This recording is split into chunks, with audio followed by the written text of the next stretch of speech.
Good morning, everyone. Marcus Bradley, host of the XY Perspective. I'm starting my series today on discipline and consistency, the bridge between vision and reality. What does that mean?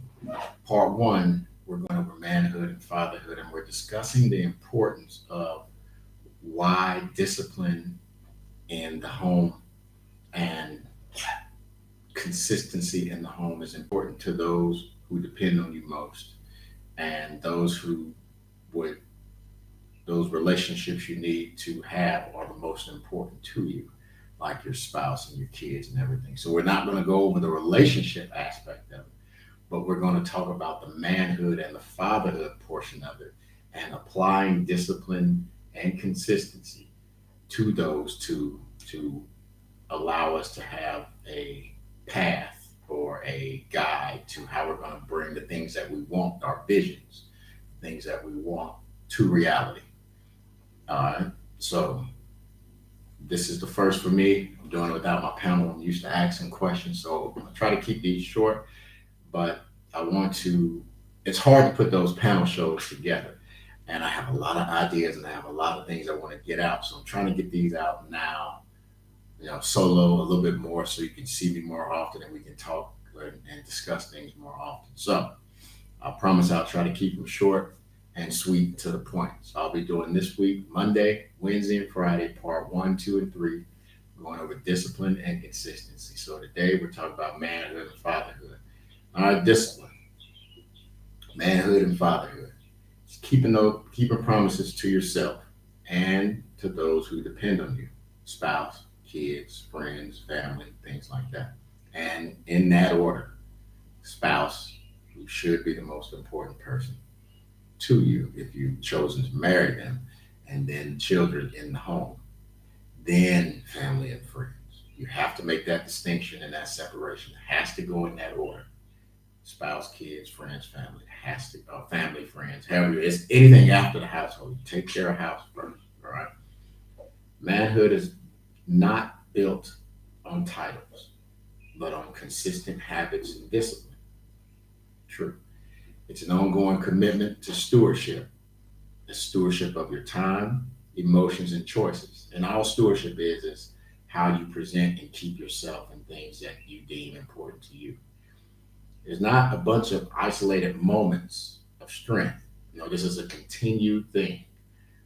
Stewardship all the time, emotions all the time. You must be in control of those all the time, and the choices you make because those choices affect the people that depend on you because of those choices. All right, to earn your family's trust, let your routine speak louder than your words. Everything I just said, all the things you'll be doing is is what the kids will see, is what the family will see, and they'll emulate them. All right. Fatherhood is leadership by example. Your children will emulate your repeated actions, not your social media posts. They won't even know what you're posting, really. Consistency is the most powerful lesson you can give to your kids.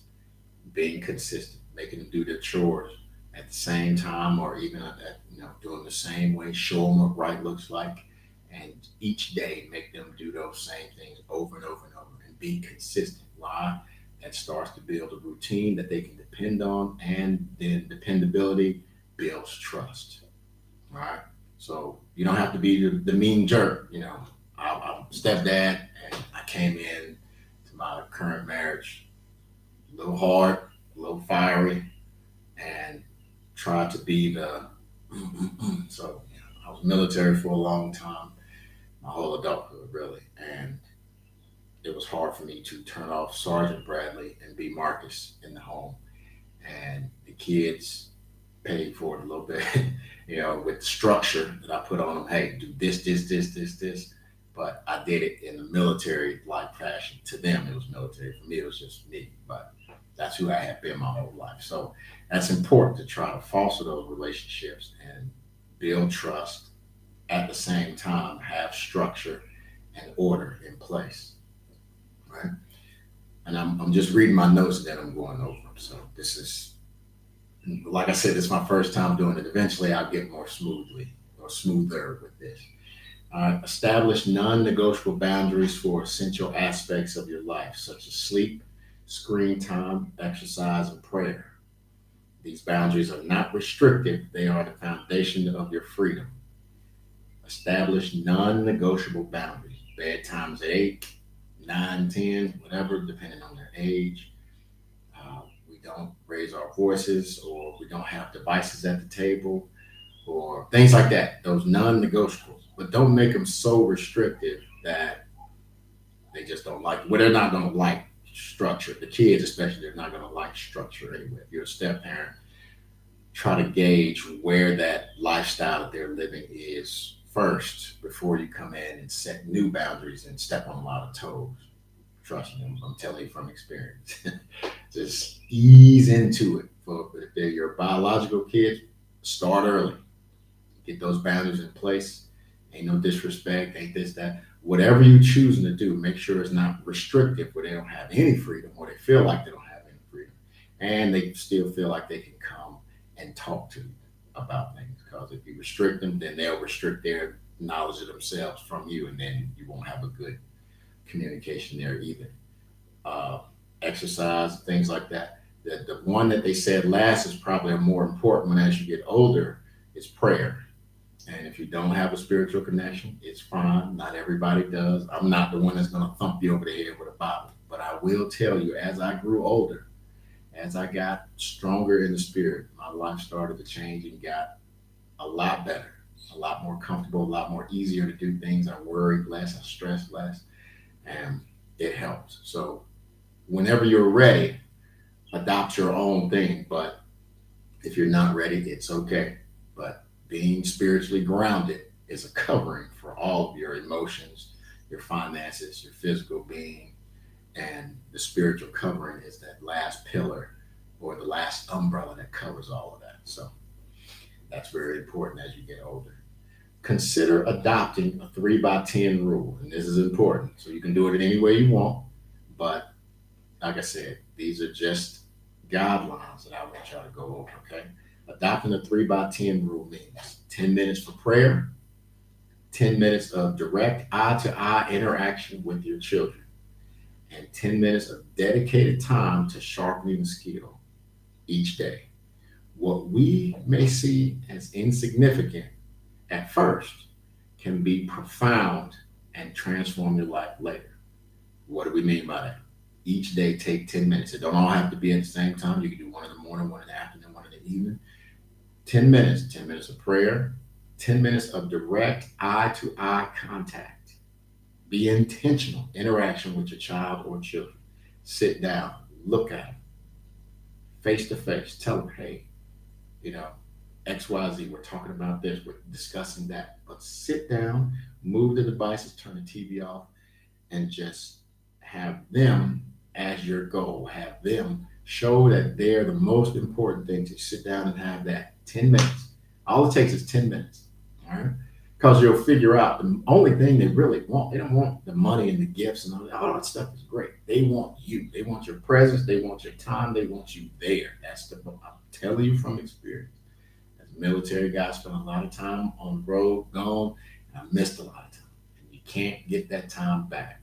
So take that time. Look them in the eyes when you talk to them. Let them know that they're the most important thing right then to you, and there's nothing else that matters.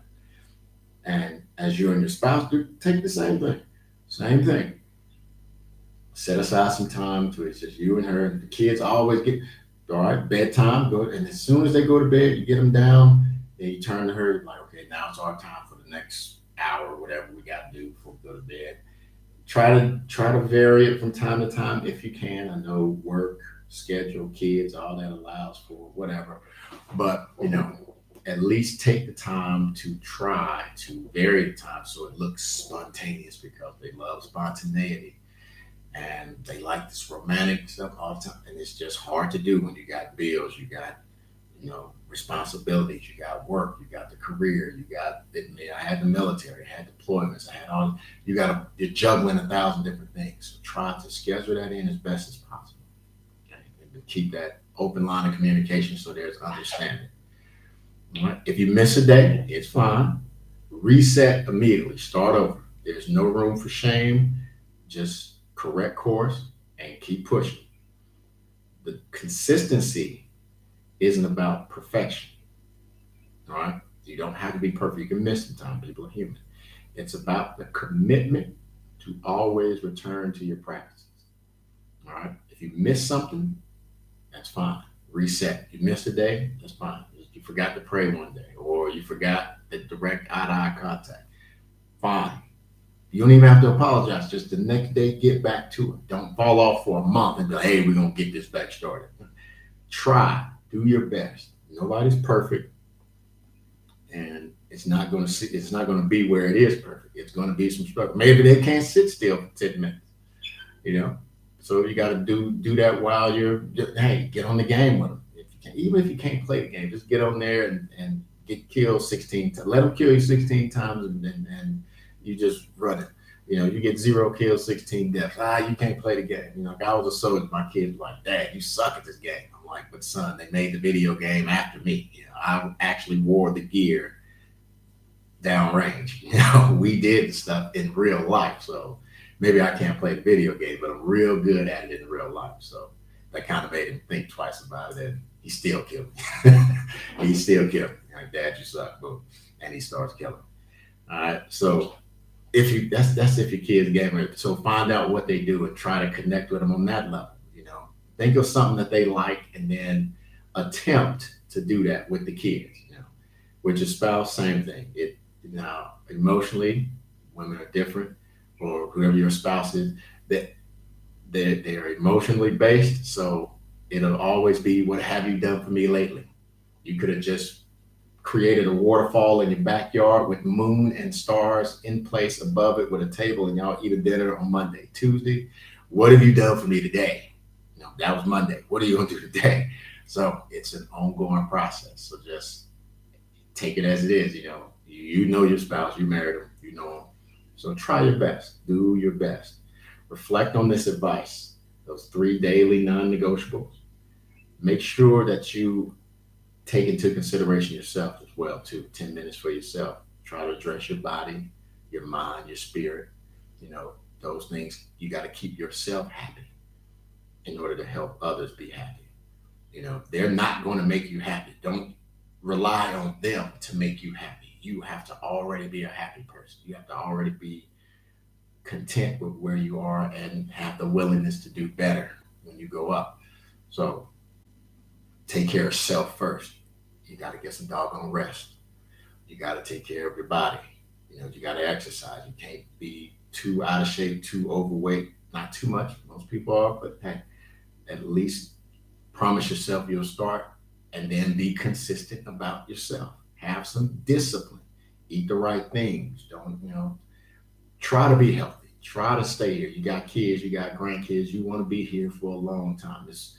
When I grew up, most of the time we always seen grandma and great grandma, but grandpa and great grandpa was already passed away. Why? They died first. This is how it was, because they worked themselves to death. Don't be that guy where you're out of shape and you pass away early from natural causes because you didn't take care of yourself. Your grandkids don't get to see you. Your kids don't get to have you as much as they need. Be intentional about taking care of yourself. All right. Try to track these for 14 days in a Bible, not a Bible, uh, uh, what is it? What do you call it? Uh, a book of something. I forgot the name of it. A journal, diary. There we go, a diary, a journal. Mark these things down on the calendar and track them. See how it's turning out. Take some notes to yourself. You track these 14 days and see how it's going. Then adjust course if you need to. Maybe 10 minutes is too long, or 10 minutes is not enough. Do your non-negotiables. And then the key to all of this is to sit down with an accountability partner. If you don't have one of those, get you a mentor that's not scared to tell you the truth and how it needs to be and how it is. Get somebody that's not a yes man, that's not going to lie to you. All right. Tag them, hey, or contact them. Hey, I'm doing this at home. What do you think? And you got the 14-day tracker. let them see it, and y'all talk about it. And that way you can discuss with another person. And then that helps you be more comfortable. You're not holding all this in and going to explode. Right? All right. We're not pretending, we're building. So that's what we want to do. We want to build as we go. And trust is an important part of that foundation. Consistency keeps the foundation. It's like repairs, it's like maintenance, the consistency part.